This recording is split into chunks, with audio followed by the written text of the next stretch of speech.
आपातकाल के 50 साल पूरे हो गए हैं। हमारे साथ लोक सेनानी यशवंत सिंह जी, हम बात करेंगे 50 सालों में क्या बदला और तब का दौर क्या था, आज का दौर क्या है। नमस्कार, आपका नेशन नाउ समाचार में स्वागत है सर।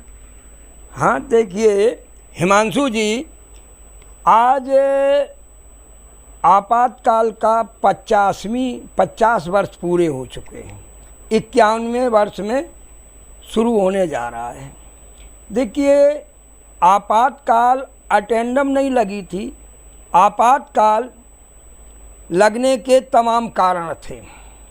पहला कारण ये था कि गुजरात में 1974 में नवनिर्माण आंदोलन अपने चरम सीमा पर था। वहाँ के भ्रष्ट मुख्यमंत्री के खिलाफ वहाँ के छात्रों ने भ्रष्टाचार को रोकने के लिए नवनिर्माण आंदोलन शुरू किया था, जिसको बाबू जयप्रकाश नारायण का पूरा समर्थन मिला और वहाँ की सरकार को भंग करना पड़ा और भंग करके दोबारा चुनाव हुए। दोबारा चुनाव में बाबू सिंह जी पटेल वहाँ के मुख्यमंत्री बने और पहला मुख्यमंत्री था जो बिना कांग्रेस के मुख्यमंत्री बने। इसके बाद उसी समय बिहार में आंदोलन शुरू हो गया। वहाँ एक जिला अधिकारी के भ्रष्टाचार के खिलाफ आंदोलन शुरू हुआ। उस आंदोलन के बाद भी जब उस डीएम के खिलाफ कोई कार्रवाई नहीं हुई तो लोगों ने कहा यहाँ की पूरी सरकार भ्रष्ट है और अब्दुल गफूर के खिलाफ आंदोलन शुरू हो गया। इंदिरा जी ने कोई कार्रवाई नहीं की और वो विद्रोह पनपता रहा। उसी समय हुआ ये कि जो इंदिरा जी का रायबरेली का चुनाव था, वो चुनाव अवैध घोषित हुआ और इंदिरा जी 6 वर्ष के लिए चुनाव लड़ने के अयोग्य घोषित कर दी गई। उन्होंने एक एप्लीकेशन दी और इलाहाबाद हाई कोर्ट के तत्कालीन जज, जिन्होंने इनके चुनाव को अवैध घोषित किया था, जगमोहन लाल सिन्हा, की एक अपील के लिए 1 महीने का समय मांगा और अपील सुप्रीम कोर्ट में हुई। अपील में उनको स्टे मिल गया और आंदोलन चरम सीमा पर था।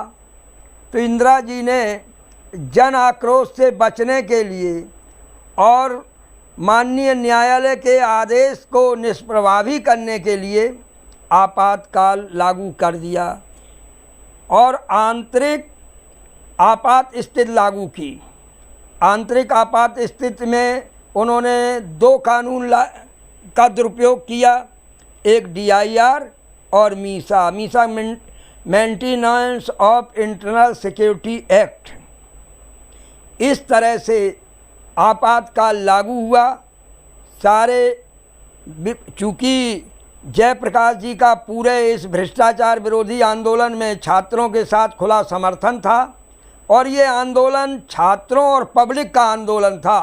राजनीतिक दलों के लोगों को इस आंदोलन से उस समय तक कोई भी लेना देना नहीं था। केवल लोकनायक जयप्रकाश जी इसकी अगुवाई कर रहे थे।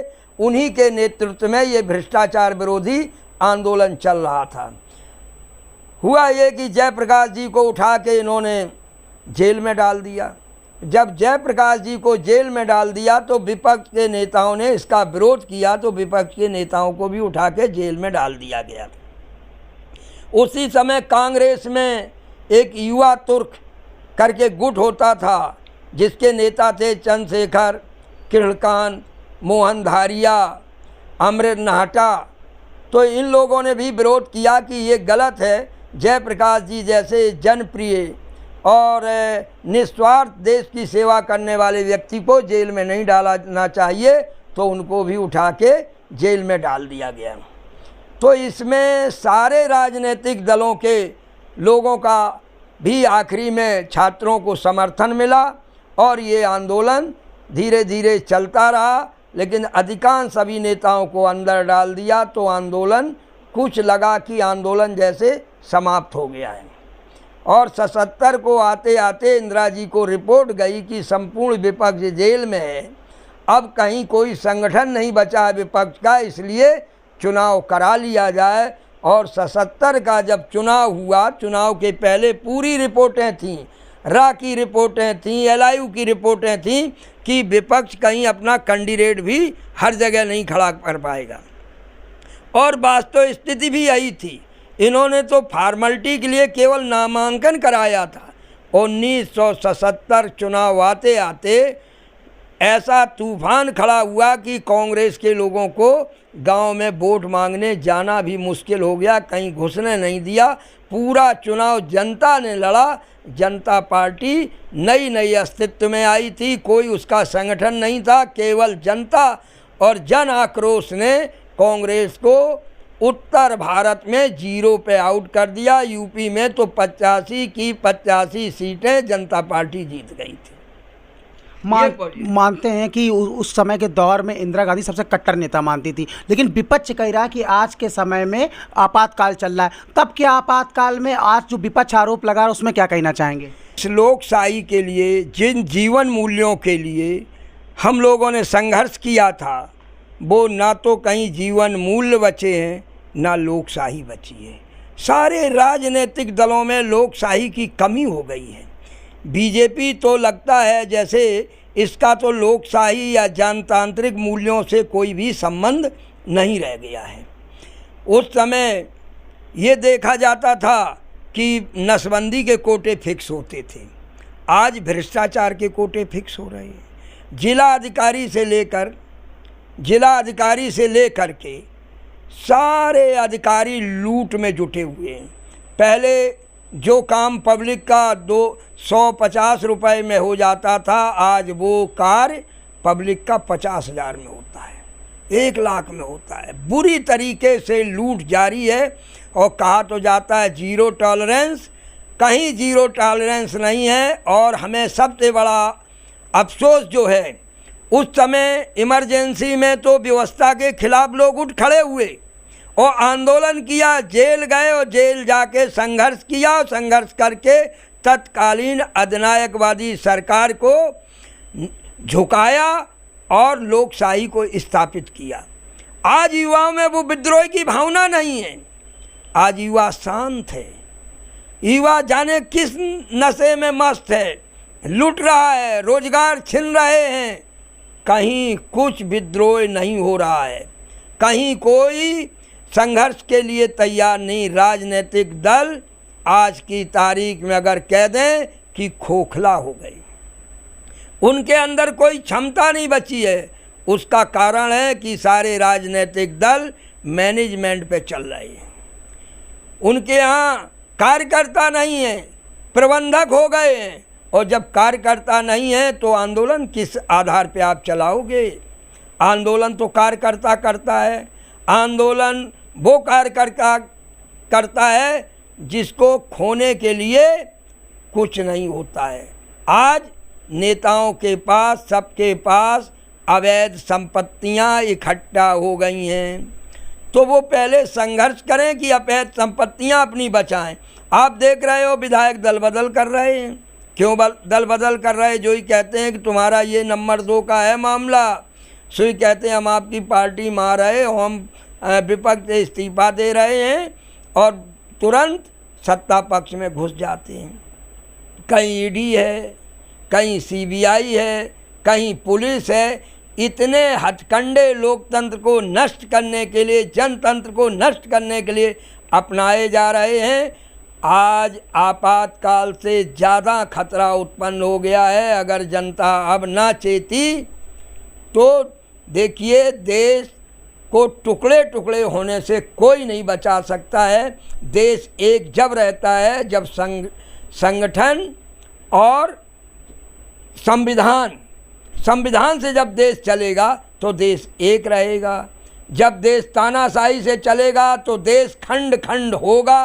खंड खंड होने से देश को केवल संविधान बचाएगा।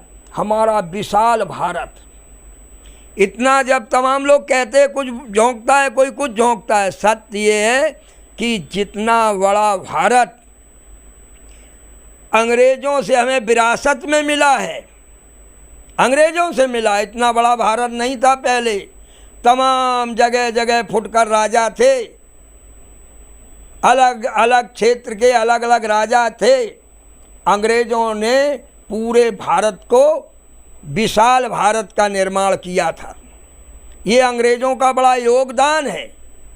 जो हमारा इतना बड़ा भारत है उसमें अंग्रेज़ों का सबसे बड़ा योगदान है। बाद में विभाजित हुआ, पाकिस्तान गया, भारत बना, फिर भी इतना बड़ा भारत कभी नहीं रहा। आप देख लीजिए, इतिहास उठाइए, तमाम राजा पहले हुआ करते तो उन्होंने कहा कौन राजा, उन्होंने कहा ये पृथ्वीराज थे, ये फला थे, ये ढिका थे, ये मतलब चंद्रगुप्त मौर्य के पीरियड में बड़ा था। लेकिन इतना विशाल भारत, कन्याकुमारी से कश्मीर तक एक भारत हुआ, और आज तक जो सुरक्षित चल रहा है उसका कारण है संविधान। और हमारे यहाँ जो आम लोगों के लिए विद्यालय में पढ़ने की सुविधा मिली, हर जातिवाद का भेद जो थोड़ा कम हुआ, उसका सबसे बड़ा कारण भी संविधान रहा है। सर, कितने सालों तक आपातकाल में, कई महीने तक आपको जेल में रखा गया? क्या यातनाएं दी गई थी या ऐसे बंद किया गया था? देखिए, मुझे तो उठा के बंद किया गया था। रात में 12 बजे एक ट्रक पीएसी के साथ मुझे घेरा गया और उठा के मुझे जेल में बंद किया गया, उरई से फिर मुझे ट्रांसफ़र किया गया। 3 महीने में उरई में रहा और उरई से मुझे ट्रांसफ़र कर दिया गया रायबरेली, और रायबरेली में मैं रहा लगभग 1 वर्ष, और रायबरेली से फिर मुझे केंद्रीय जेल बरेली भेजा गया था। इस प्रकार से मेरे 3 जेलों में मैं निरुद्ध रहा और लगभग 18 महीने जेल में रहा। 3 महीने जो उरई में रहा मैं DIR में रहा, और रायबरेली और सेंट्रल जेल बरेली में मैं मीसा बंदी के रूप में निरुद्ध रहा। ये हमारे साथ में लोकतंत्र सेनानी थे कानपुर देहात। इनका साफ तौर पर कहना है यूपी की 3 जेलों में रहे हैं 1 साल 18 महीने के आसपास। तब के समय में आज के समय में क्या बदला, सुना इनकी जुबानी। देखते रहिए नेशन नाउ समाचार हिमांशु शर्मा के साथ।